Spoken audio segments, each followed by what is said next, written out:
Assalamualaikum warahmatullahi wabarakatuh. Selamat datang dalam perkuliahan daring dari mata kuliah Manajemen Risiko dan Kontrol Sistem Informasi. Pada pembahasan kali ini kita akan mencoba untuk membahas materi tentang Plan Risk Response, yaitu merencanakan respon dari suatu risiko. Nah, saya Aditya Rahmadi, saya akan mencoba untuk memandu di dalam pembahasan kali ini. Selamat mengikuti, semoga apa yang kita bahas ini bisa bermanfaat. Nah, oke, sekarang kita masuk ke dalam introduction dulu ya. Jadi, di dalam introduction ini kita akan mencoba untuk membahas definisi dari Plan Risk Response, serta tujuan kenapa Plan Risk Response itu perlu untuk dilakukan di dalam kegiatan manajemen risiko. Nah, apa sih yang dimaksud dengan Plan Risk Response? Plan Risk Response itu merupakan suatu proses ya. Jadi, kalau misalkan kita ngomong tentang suatu proses, proses itu terdiri dari beberapa kegiatan yang saling tersusun secara teratur dan dilakukan secara berurutan ya. Jadi kegiatan-kegiatan yang dilakukan secara berurutan ini itu akan digunakan untuk membuat suatu opsi ya, suatu opsi aksi atau suatu opsi solusi untuk bisa meningkatkan peluang ataupun untuk mengurangi ancaman yang akan bisa menghambat atau mendukung objektif atau tujuan dari project. Nah, kalau misalkan kita definisikan dari beberapa pertemuan yang sudah kita lakukan, opportunities itu akan ditimbulkan oleh suatu risiko yang bernilai positif ya. Sedangkan threats atau ancaman itu akan ditimbulkan oleh suatu risiko yang bernilai negatif. Berarti kata lainnya adalah plan risk response itu merupakan proses untuk bisa memberikan atau membuat suatu aksi untuk bisa digunakan sebagai respon terhadap terjadinya resiko yang bisa menghambat maupun yang bisa melancarkan tujuan dari suatu organisasi. Nah, itu yang disebut dengan plan risk response. Nah, kegiatan untuk menyusun suatu respon risiko itu merupakan suatu elemen yang penting di dalam proses manajemen risiko karena hal ini akan menentukan apa yang bisa dilaksanakan atau kalau misalkan ternyata risikonya sangat rendah ya, untuk dampaknya sangat rendah, maka apa yang maka kegiatannya atau aksinya adalah bisa diterima. Jadi untuk menentukan apa yang bisa dilaksanakan untuk bisa menjawab suatu risiko atau isu-isu yang muncul dari suatu risiko yang akan berpengaruh di dalam pencapaian objektif atau tujuan dari suatu organisasi. Nah, jadi setelah kita melakukan identifikasi risiko dengan kuantitatif maupun kualitatif, evaluasi risiko, maka langkah berikutnya adalah untuk membuat suatu aksi atau langkah-langkah yang digunakan untuk bisa menanggulangi risiko yang ada. Nah, manfaat dari pelaksanaan perencanaan respon risiko ini adalah untuk menentukan suatu risiko berdasarkan beberapa hal.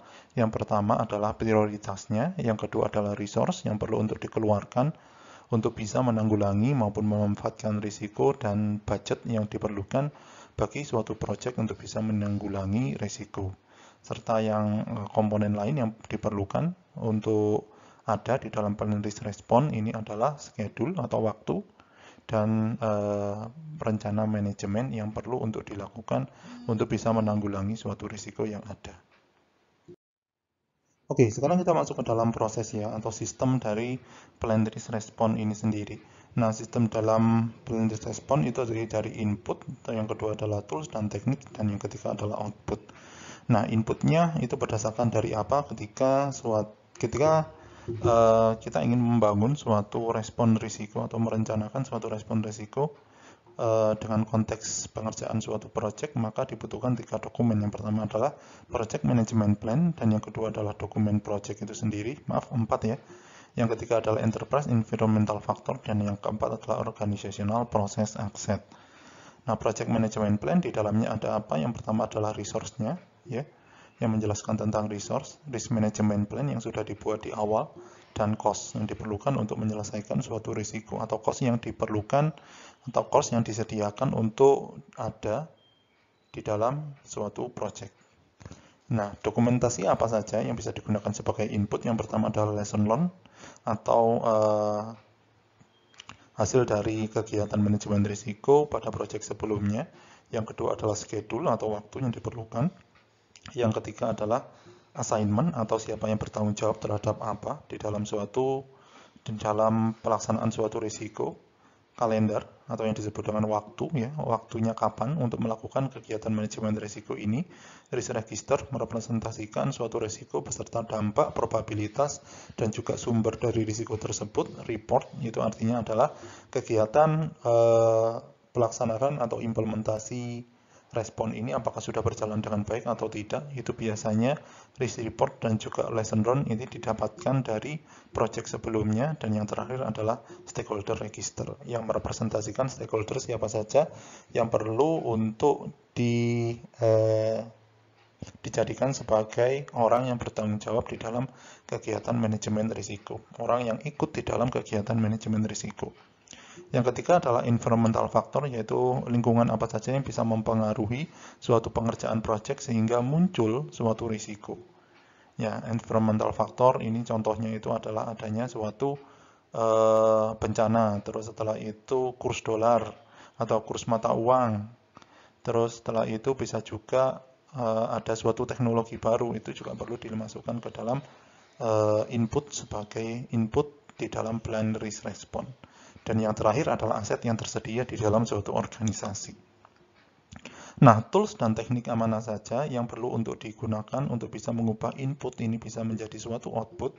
Yang pertama adalah melalui expert judgment, yaitu dengan menggunakan suatu expert atau memanfaatkan expert untuk bisa menentukan atau merubah dari input menjadi output, bisa merubah dari project management plan itu menjadi change request dan sebagainya.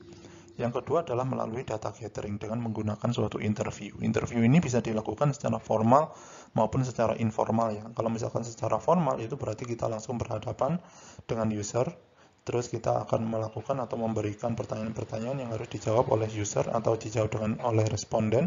Sedangkan untuk pelaksanaan interview secara informal, maka kita akan bisa menghubungi responden melalui beberapa alat komunikasi atau tools komunikasi, seperti email, telepon, terus setelah itu message, dan sebagainya.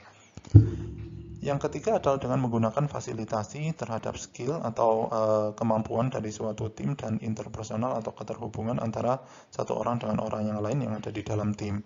Yang ketiga adalah, yang keempat, tools dan tekniknya itu adalah dengan melihat strategi atau threat terhadap strategi. Yang kelima adalah opportunities terhadap strategi yang ada. Dan yang keenam itu adalah respon terhadap suatu risiko yang muncul karena menghalangi tujuan suatu strategi. Yang ketujuh adalah kita harus mendefinisikan strategi untuk proyek itu juga. Yang kedelapan adalah data analisis, yaitu melalui alternatif analisis dan cost and benefit analysis.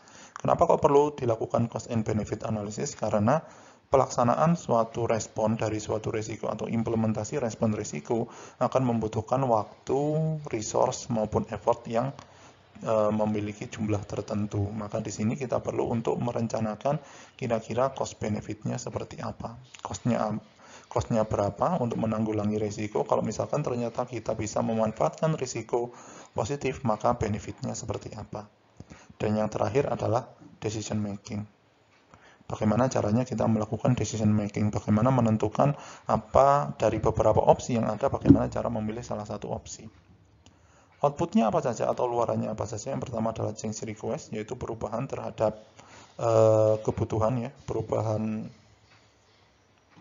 permintaan perubahan terhadap setiap dokumen yang mungkin ada di dalam suatu project. Update terhadap dokumen dari suatu project, ya. Update terhadap dokumen project management plan atau rencana manajemen proyek, dan yang terakhir adalah update terhadap project dokumennya sendiri. Nah, oke, jadi itu merupakan suatu sistem yang ada di dalam plan risk response. Nah, oke, kita lanjutkan. Jadi, merencanakan respon risiko itu memiliki suatu mekanisme, ya. Memiliki suatu mekanisme bagaimana membuat suatu rencana tadi. Nah, mekanismenya itu apa? Mekanisme itu akan digunakan untuk membuat suatu rencana, yang mana rencana tersebut akan digunakan sebagai acuan di dalam kegiatan monitoring and control, yang mana di dalam monitoring and control, terutama di dalam kegiatan kontrol ya, respon yang sudah direncanakan itu akan diimplementasikan, kemudian di dalam kegiatan monitoring akan dilakukan pemantauan sehingga didapatkan adanya resiko-resiko baru atau ada suatu resiko atau adanya suatu deviasi dari rencana di awal. Nah, di dalam mekanisme itu terdapat langkah apa saja. Di dalam mekanisme yang digunakan untuk membuat respon risiko itu terdapat langkah untuk yang pertama adalah mengidentifikasi person-person atau orang-orang yang bertanggung jawab terhadap suatu risiko atau yang disebut dengan owner of risk ya. Owner of risk, seseorang atau person-person yang bertanggung jawab terhadap suatu risiko serta memberikan suatu tanggung jawab kepada orang tersebut untuk mengelola risiko yang ada. Nah, di dalam risk response itu terdapat beberapa komponen. Setidaknya ada 5 komponen di sini yang harus ada di dalam risk response. Yang pertama adalah signifikansi dari suatu risiko, atau apakah suatu risiko itu memiliki kategori atau memiliki apakah risiko itu termasuk risiko yang signifikan terhadap tujuan atau pencapaian tujuan dari project atau tidak. Itu yang pertama ya. Bagaimana cara mendapatkan signifikansi risiko ini? Maka kita bisa mendapatkan melalui kegiatan identifikasi risiko ya. Di mana identifikasi risiko kita akan mendapatkan yang namanya risk matrix. Nah, risk matrix itu biasanya merepresentasikan signifikansi dari suatu risiko.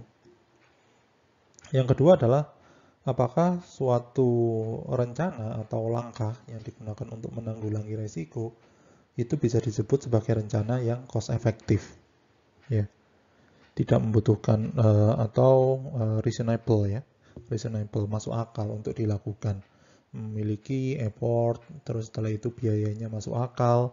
Selanjutnya langkah-langkah selain effort, biaya juga waktunya itu juga masuk akal untuk dilakukan di dalam suatu konteks project, yang mana project itu dilakukan dalam waktu tertentu ya, memiliki waktu awal, memiliki waktu pelaksanaan awal, tidak, dan memiliki waktu pelaksanaan akhir.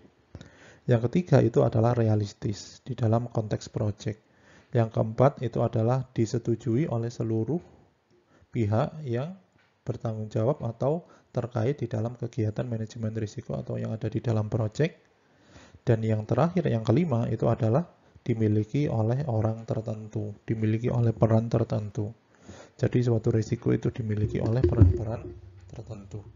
Nah, sehingga melalui 5 hal ini akan diturunkan atau akan ditransfer menjadi beberapa opsi ya. Menjadi beberapa opsi. Opsi yang ada ini akan diambil beberapa, jadi tidak semua opsi yang ada itu akan dieksekusi, tetapi diambil beberapa tergantung dari kesesuaian opsi tersebut dengan resource yang dimiliki oleh suatu organisasi.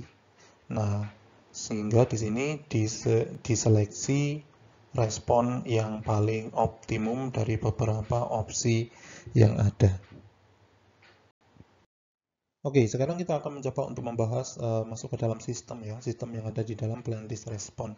Yang mana sistem itu terdapat 3 komponen yang harus dilaksanakan. Yang pertama adalah input, yang kedua di sini adalah tools maupun teknik, dan yang ketiga adalah output. Kita bahas dulu inputnya ya. Jadi inputnya bisa didapatkan dari mana? Bisa didapatkan dari risk management plan atau rencana manajemen risiko. Jadi rencana risiko, manajemen risiko itu di dalamnya terdapat apa saja yang harus digunakan, yang bisa digunakan untuk menentukan risk response. Yang pertama adalah peran dan tanggung jawab yang ada di dalam pihak-pihak yang terkait di dalam kegiatan project. Yang kedua adalah definisi dari risiko, analisis risiko ya.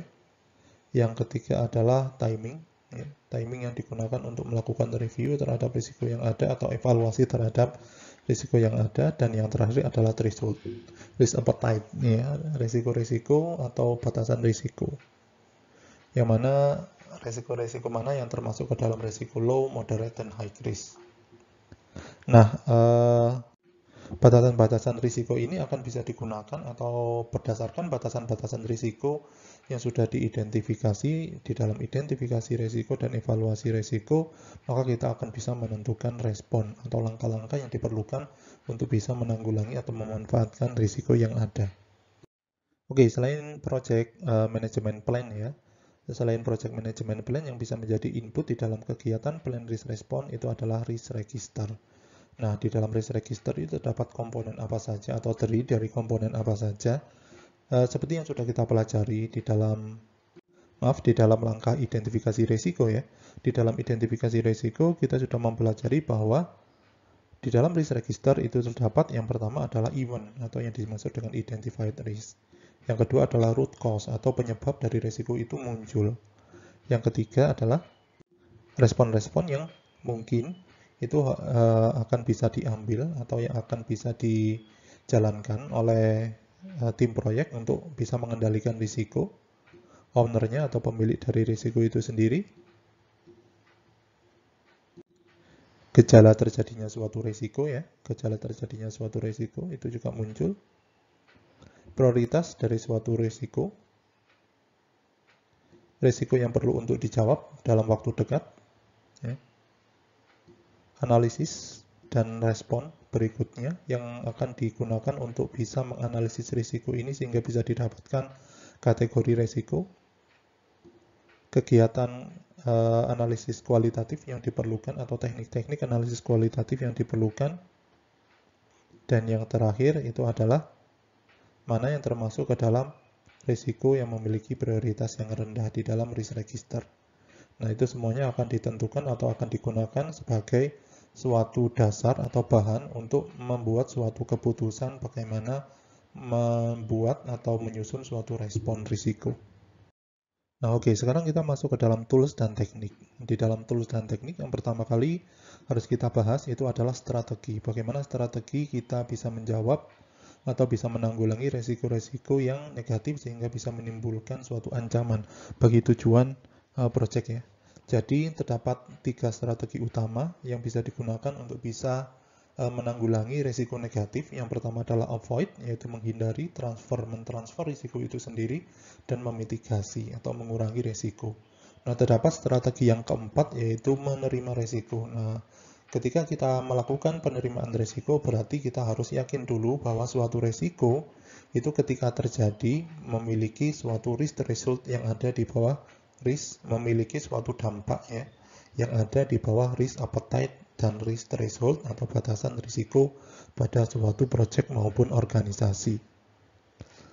Nah, sekarang kita akan mencoba untuk membahas apa yang dimaksud dengan avoidance dan mitigasi. Kenapa avoidance dan mitigasi itu cocok digunakan untuk risiko yang memiliki karakteristik yang seperti apa? Yang pertama, avoidance dan mitigasi itu merupakan suatu strategi penanganan risiko yang bisa digunakan untuk menanggulangi risiko-risiko yang memiliki karakteristik kritis. Memiliki karakteristik kritis itu artinya apa? Memiliki dampak yang sangat tinggi dan akan menjadi suatu ancaman bagi pencapaian tujuan dari suatu project.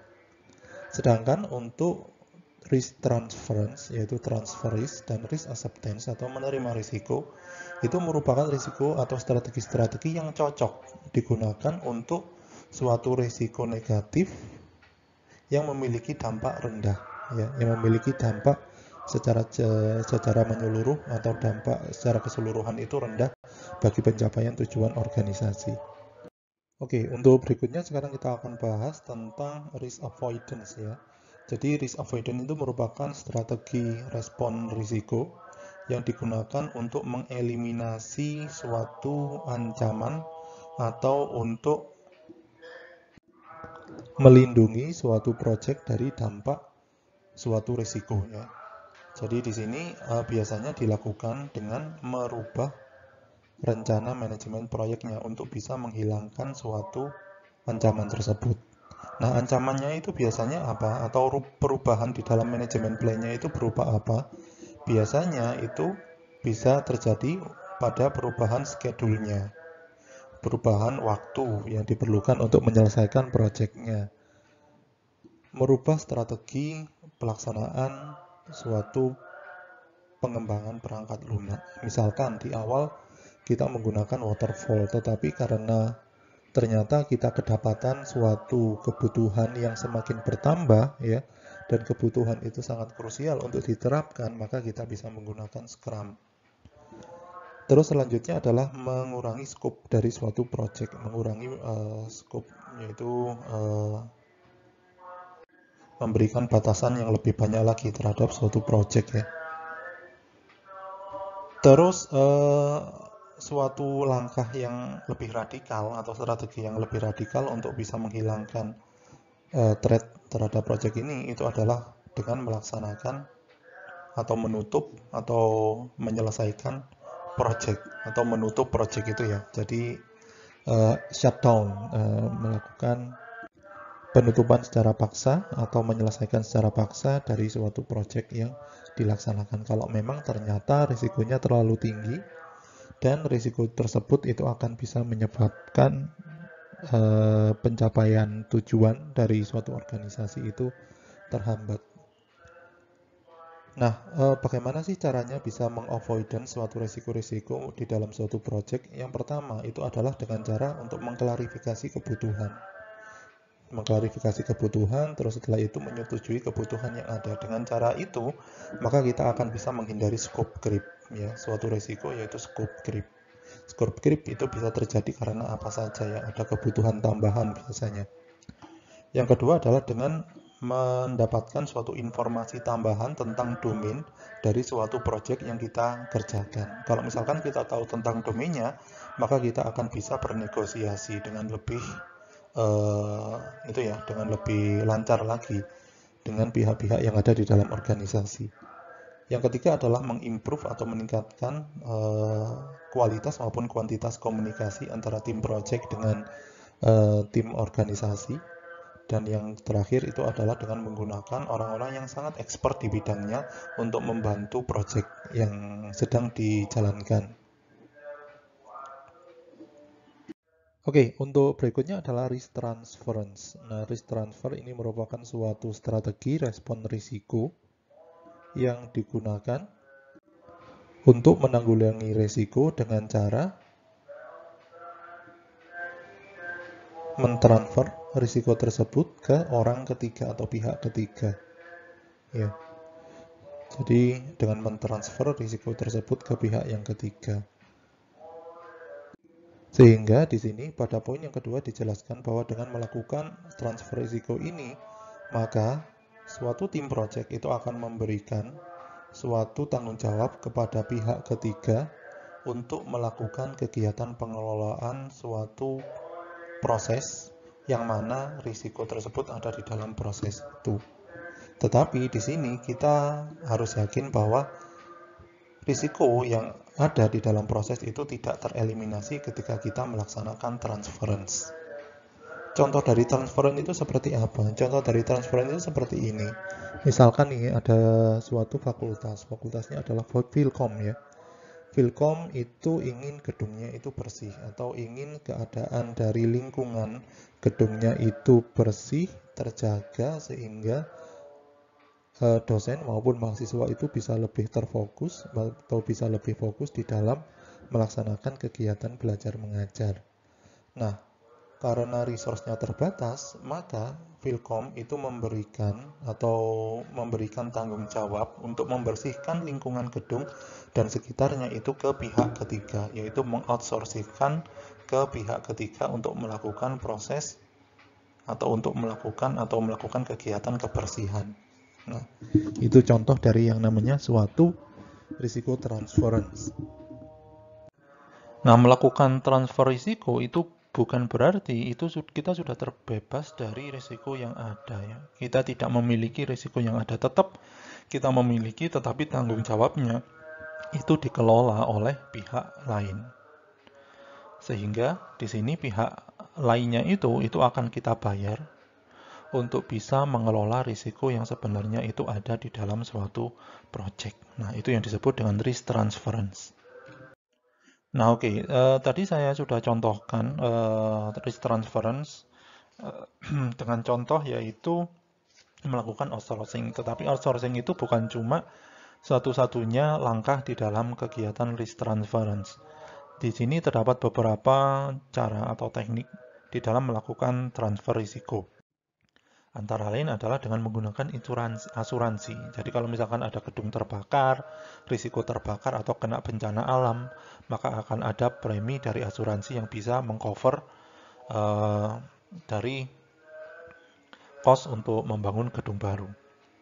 Dengan menggunakan performance bonds, dengan menggunakan warranties atau jaminan, dengan menggunakan guarantees, dan sebagainya. Itu merupakan beberapa cara untuk bisa mentransfer suatu risiko. Biasanya untuk melakukan transfer risiko ke dalam pihak yang ketiga, maka kita harus membutuhkan yang namanya contract and agreement, ya. Persetujuan dan kontrak untuk bisa mentransfer risiko kita ke pihak yang ketiga. Sehingga dengan menggunakan kontrak dan agreement ini, maka kita akan bisa komplain ke pihak ketiga kalau ternyata risiko tersebut terjadi. Nah, biasanya seperti itu. Oke, sekarang kita masuk ke dalam strategi respon risiko yang ketiga, yaitu mitigasi. Di dalam mitigasi, ini berarti adalah strategi respon risiko itu akan dilakukan oleh tim project untuk bisa mengurangi probabilitas terjadinya suatu risiko atau mengurangi dampak dari suatu risiko. Ya, jadi di sini kita lihat kata mengurangi atau reduce. Mengurangi probability maupun impact. Nah, mungkin terjadi risiko atau risiko itu terjadi dengan karakteristik probabilitas maupun dampak yang lebih tinggi nih daripada yang bisa diterima oleh suatu organisasi atau suatu project. Oleh karena itu, mitigasi risiko itu perlu untuk dilakukan sehingga probabilitasnya itu bisa dikurangi lebih rendah sehingga probabilitasnya itu bisa lebih rendah daripada risiko threshold atau risk appetite yang dimiliki oleh suatu project maupun suatu organisasi. Contohnya seperti apa untuk mitigasi ini? Misalkan di dalam suatu daerah itu ketika hujan, ketika musim penghujan, misalkan itu ternyata sering sekali terjadi badai petir. Nah, bagaimana bisa suatu organisasi yang bergerak di bidang IT yang ingin membuat cabang di daerah tersebut itu bisa mengurangi dampak dari badai petir tersebut? Maka organisasi tersebut bisa membuat suatu gedung yang mana gedung itu dilengkapi dengan alat-alat penangkal petir, sehingga probabilitas terjadinya badai petir yang akan mengakibatkan perangkat itu rusak itu bisa dikurangi. Nah, itu contoh contoh bagaimana bisa melakukan suatu mitigasi risiko atau kita bisa melakukan kegiatan preventif kegiatan preventif sehingga bisa mengurangi probabilitas maupun dampak terjadinya suatu risiko. Oke, strategi yang terakhir adalah menerima risiko ya. Jadi di dalam kegiatan atau di dalam strategi penerimaan risiko ini, maka tim project itu akan memilih atau menentukan mana risiko-risiko yang kita tidak perlu untuk melakukan kegiatan penanggulangan dari risiko ketika risiko itu terjadi. Artinya risiko itu tetap dibiarkan saja dan tim project akan menerima risiko yang ada. Nah, strategi ini akan bisa diadopsi ketika suatu risiko itu kita tidak memiliki langkah-langkah yang sangat efektif atau yang cost efektif atau yang langkah-langkah yang cost efektif untuk bisa menanggulangi risiko yang terjadi.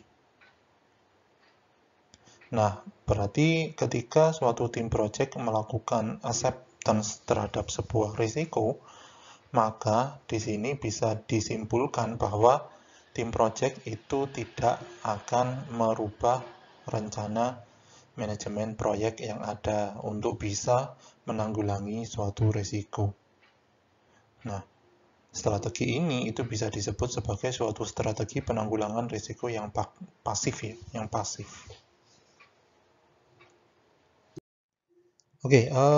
Sebelumnya kita sudah membahas bahwa di dalam strategi acceptance itu bisa saja strategi acceptance dilakukan secara pasif maupun secara aktif ya. Ini ada strategi secara aktif bisa menerima suatu resiko ya. Jadi strategi secara pasif untuk bisa menerima risiko itu membutuhkan yang pertama adalah tidak ada kegiatan atau langkah yang perlu disusun untuk bisa menanggulangi risiko, tetapi kita perlu untuk mendokumentasikan risiko yang terjadi, serta kedepannya kita perlu untuk berdiskusi atau menganalisis apakah risiko ini akan mengalami peningkatan kategori atau mengalami peningkatan dampak atau tidak, serta mendokumentasikan strateginya. Sehingga ketika sudah dibuat strateginya, maka tim proyek akan bisa menanggulangi atau akan bisa bertindak ketika risiko itu terjadi. Nah, yang ketiga di sini kegiatan atau passive acceptance strategi itu dilakukan dengan cara secara periodik melakukan review terhadap threat atau ancaman yang terjadi untuk bisa menjamin bahwa suatu ancaman tersebut tidak berubah secara signifikan. Tidak berubah secara signifikan itu maksudnya adalah tidak berubah probabilitasnya maupun dampaknya secara signifikan.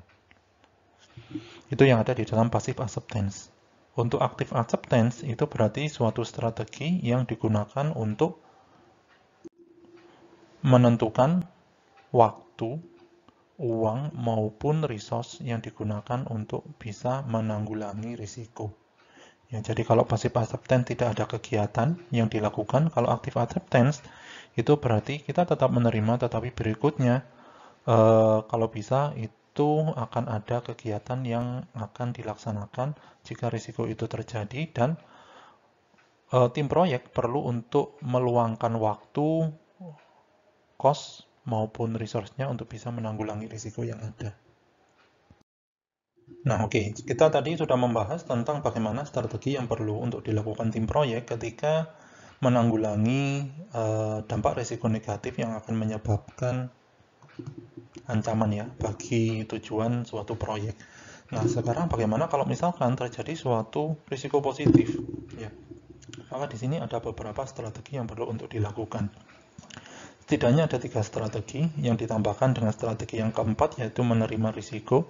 3 strategi yang ada itu yang pertama adalah exploit, yang kedua adalah enhance atau meningkatkan, dan yang ketiga adalah share atau berbagi. Exploit itu berarti memanfaatkan ya, memanfaatkan risiko yang ada.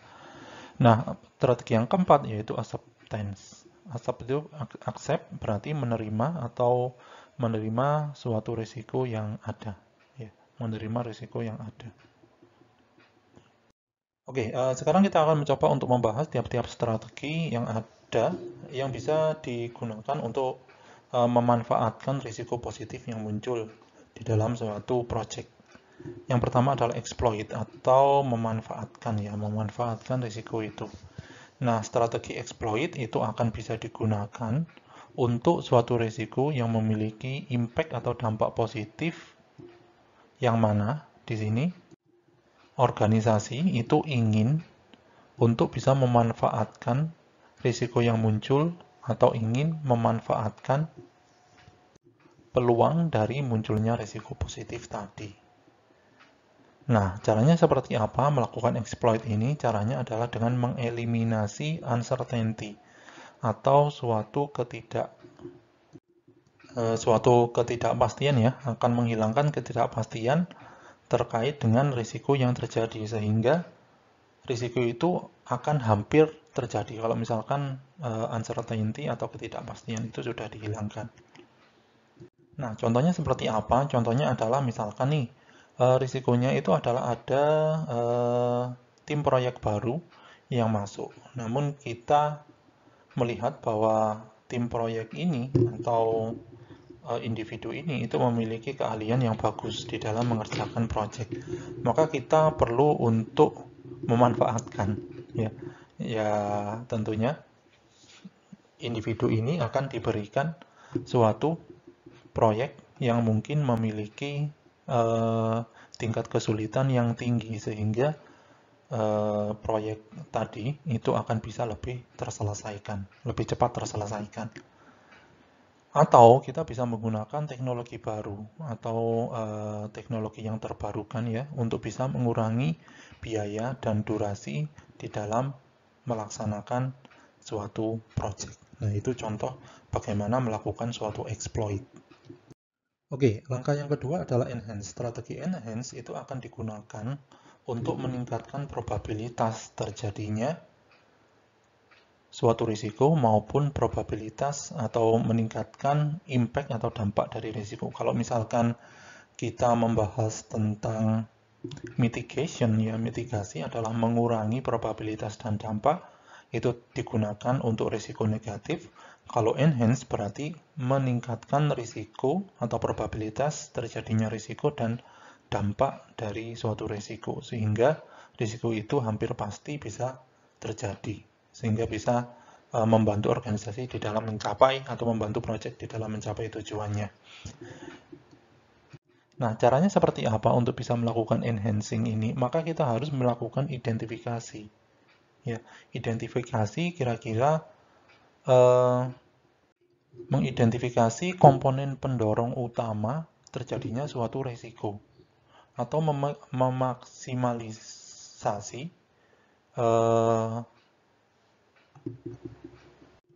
pendorong utama terjadinya risiko ini, sehingga risiko tersebut hampir pasti akan terjadi. Contohnya itu adalah ketika suatu proyek nggak selesai-selesai, maka kita bisa menambahkan resource untuk bisa menyelesaikan suatu aktivitas yang ada di dalam suatu proyek, ya. Atau kita bisa menggunakan, misalkan menggunakan atau mengadopsi pendekatan yang sudah kita lakukan di proyek lain untuk bisa digunakan di dalam proyek yang baru, sehingga proyek itu bisa lebih cepat selesai. Nah, itu contoh dari enhance. Nah, oke, kita masuk ke dalam strategi yang ketiga, yaitu share. Yang terakhir adalah strategi share, ya. Kalau acceptance itu berarti menerima risiko dan kita tidak melakukan tindakan apapun untuk bisa memanfaatkan risiko maupun mengenhance risiko yang muncul, ya. Sekarang adalah share. Di dalam sharing ini maka risiko-risiko positif itu akan di dalam sharing risiko ini, maka suatu tim proyek itu akan memberikan atau akan bekerja sama dengan pihak ketiga untuk bisa memanfaatkan risiko yang muncul. Nah, contohnya seperti apa? Contohnya seperti ini, ada suatu risiko yaitu teknologi baru. Nah, suatu risiko teknologi baru ini organisasi yang terkena dampak risiko tersebut itu adalah organisasi perbankan, misalkan Bank A. Maka Bank A ini akan bisa melakukan sharing risiko, yaitu dengan memberikan risiko itu atau memberikan atau bekerja sama dengan pihak ketiga untuk bisa mengelola teknologi baru tersebut, sehingga tetap bisa diimplementasikan di dalam bank tersebut, sehingga bank tersebut akan bisa mencapai tujuannya atau akan bisa meningkatkan, misalkan meningkatkan layanan, meningkatkan atau mengestimasi kira-kira seberapa tingkat engagement antara sistem yang ada dengan nasabah dari suatu bank. Nah, itu contohnya ya, contoh di dalam melakukan sharing list. Nah, oke, setelah kita membahas tentang input dan juga tools dan teknik yang bisa digunakan untuk menyusun suatu rencana respon dari suatu strategi, maka kita sekarang akan mencoba untuk membahas output. Nah, output yang pertama itu adalah berupa update terhadap manajemen plan atau rencana manajemen proyek. Nah, di sini mana atau komponen apa saja yang harus diupdate? Yang pertama adalah schedule-nya, yang kedua adalah cost, dan yang terakhir adalah quality atau kualitas dari rencana manajemennya. Nah, yang pertama adalah schedule. Berarti di sini schedule atau jadwal itu akan diupdate sehingga lebih sesuai dengan proses maupun praktek atau praktek-praktek yang terjadi di dalam melakukan respon risiko yang bisa dijalankan oleh tim proyek untuk bisa merespon risiko. Berarti di sini akan ada pembuatan suatu prosedur untuk bisa menanggulangi risiko. Yang kedua adalah cost. Jadi cost management plan itu akan bisa diupdate juga ya, untuk bisa sesuai dengan risiko-risiko yang terjadi. Kalau misalkan ternyata risikonya tinggi, sedangkan cost-nya itu tidak bisa mencapai risiko tersebut atau tidak bisa menanggulangi risiko tersebut, maka langkah yang bisa dilakukan adalah kita akan bisa melakukan mitigasi risiko, sehingga probabilitas terjadinya risiko maupun dampak dari risiko itu bisa dikurangi. Yang ketiga adalah quality management plan. Jadi karena biasanya proyek itu tergantung dari 3 hal ya. Yang pertama adalah cost, yang kedua adalah schedule atau waktu, dan yang ketiga adalah quality. Kita harus memilih salah satu dari 3 ini untuk bisa mengerjakan proyek itu dengan lebih efisien dan efektif. Kalau misalkan kita ingin cost-nya itu rendah, maka jangan harap kualitasnya itu tinggi. Kalau misalkan kita butuh kualitas luaran dari proyek itu tinggi, maka cost-nya itu akan semakin tinggi dan waktunya itu juga akan semakin tinggi. Nah, biasanya seperti itu. Nah, kualitasnya nih sekarang. Bagaimana suatu kualitas itu disesuaikan dengan risiko-risiko yang bisa terjadi di dalam suatu proyek. Ya. Bagaimana kita bisa menentukan suatu requirement atau mengurangi requirement yang ada, menentukan quality assurance atau kegiatan testing atau melakukan kontrol terhadap kualitas, itu disesuaikan dengan risiko-risiko yang muncul. Nah, apa saja selain cost, terus setelah itu schedule maupun quality yang harus dirubah di dalam project management plan? Yang pertama, yang ketiga ya, maaf yang keempat itu adalah procurement management plan, dan yang kelima adalah human resource management plan. Di dalam procurement management plan, procurement itu apa sih? Procurement itu adalah melakukan pengadaan terhadap barang maupun jasa yang diperlukan untuk menyelesaikan project. Itu yang disebut dengan procurement atau pengadaan. Procurement itu pengadaan. Nah, pengadaan itu juga harus disesuaikan dengan project atau risiko-risiko yang muncul ya. Misalkan risikonya itu adalah adanya nilai tukar mata uang yang semakin memburuk. Ya, misalkan mata uang yang dibandingkan itu adalah mata uang antara dolar dengan rupiah ya. Dolar dengan rupiah. Misalkan rupiahnya itu mengalami kelemahan, sehingga untuk bisa melakukan pengadaan barang-barang elektronik untuk bisa menyelesaikan proyek itu akan membutuhkan biaya yang sangat besar. Nah, oleh karena itu kita bisa menyesuaikan pembelian tersebut dengan harga yang terkini atau bisa mengurangi kuantitas dari barang yang kita beli. Nah, itu contohnya bagaimana melakukan procurement management plan. Yang berikutnya adalah human resource management plan, yaitu melakukan pengelolaan sumber daya manusia yang ada di dalam organisasi maupun di dalam proyek, sehingga sesuai dengan struktur organisasi maupun resource yang diperlukan itu sehingga cocok dengan risiko yang muncul atau respon risiko yang muncul. Misalkan alokasi dari staff akan merubah alokasi dari staff atau resource yang diperlukan di dalam suatu kegiatan tertentu dan sebagainya. Nah, ini kelanjutan dari tadi ya, ada scope, ada schedule, dan ada cost. Hanya saja berbeda ya antara scope di sini ada baseline ya. Scope baseline, schedule baseline, dan cost baseline. Di sini merepresentasikan suatu threshold scope yang diperlukan untuk menyelesaikan suatu project, waktu yang diperlukan dan schedulingnya, dan juga cost yang bisa digunakan atau yang diperlukan untuk menyelesaikan suatu project. Nah, baseline-nya itu mungkin perlu untuk diupdate sesuai dengan risiko-risiko yang muncul. Misalkan di sini scope-nya itu mungkin perlu untuk dikurangi karena munculnya suatu risiko.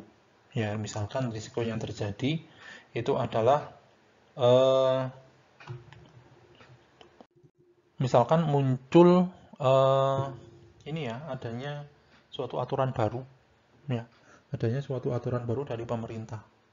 Misalkan proyeknya adalah proyek pemerintahan, karena ada aturan baru, maka sistem yang lama itu tidak akan digunakan kembali. Nah, berarti di sini kita bisa mengurangi scope dari sistem yang ada, dari pengembangan sistem yang ada. Itu contoh dari scope baseline.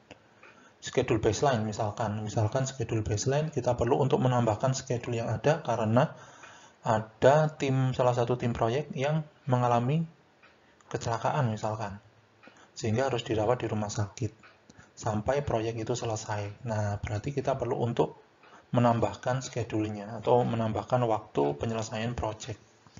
Yang ketiga adalah cost baseline. Cost baseline seperti yang sudah saya contohkan tadi, misalkan terjadinya perlemahan mata uang rupiah dibandingkan dengan dolar. Karena pelemahan mata uang ini akan menyebabkan barang yang dibeli itu akan menjadi semakin mahal, maka cost-nya itu perlu untuk dikurangi. Yang kita perlu untuk menggunakan mungkin bahan yang memiliki kualitas di bawah kualitas bahan yang sudah kita tentukan di awal. Atau cost-nya itu bisa dikurangi, atau cost-nya bisa ditambahkan mungkin. Nah, itu contoh dari penentuan atau perubahan-perubahan scope baseline, schedule baseline, dan cost baseline karena munculnya suatu risiko di dalam suatu proyek. Nah, terjadinya suatu risiko itu juga akan menyebabkan dokumen proyek itu harus diupdate ya. Jadi di sini ada beberapa hal yang perlu untuk diupdate ya. Yang pertama adalah risk register yang perlu untuk diupdate. Kita tahu bahwa risk register di dalamnya terdapat ada event risiko, ya, probabilitas risiko, dampak risiko, sumber dari suatu risiko, serta kira-kira respon yang perlu untuk dieksekusi untuk bisa memitigasi risiko atau mengurangi dampak risiko itu seperti apa. Nah, di dalam risk register ketika terjadi suatu perubahan risiko, maka risk register itu juga perlu untuk dilakukan update. Nah, update-nya itu terhadap apa? Update-nya terhadap owner dari risiko serta responsibility atau tanggung jawab, siapa yang bertanggung jawab terhadap risiko itu perlu untuk dirubah. Strategi, kalau misalkan terjadi suatu risiko itu misalkan meningkat, risiko itu mengalami peningkatan dampak dan juga probabilitas, maka strateginya juga harus dirubah. Dari risiko yang mungkin cuma bisa kita accept karena berubah dampak dan probabilitasnya, maka risiko tersebut misalkan harus dimitigasi. Nah, aksi-aksi yang perlu untuk dilakukan dan diimplementasi setelah strategi yang sesuai, kondisi-kondisi yang diperlukan untuk bisa kondisi-kondisi terkait dengan pemicu dari suatu risiko maupun gejala dari risiko itu perlu untuk dirubah juga. Terakhir adalah budget dan schedule yang perlu digunakan atau perlu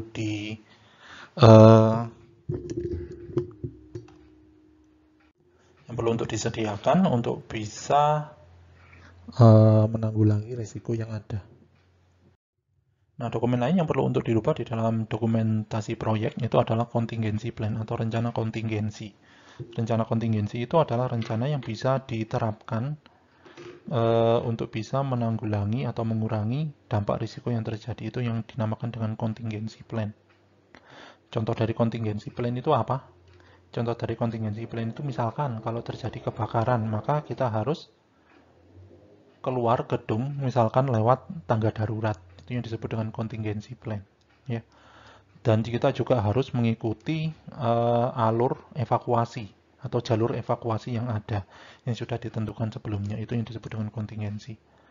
Yang kedua adalah fallback plan. Jadi fallback plan itu terjadi kalau misalkan ternyata kita sudah bisa mengidentifikasi risiko.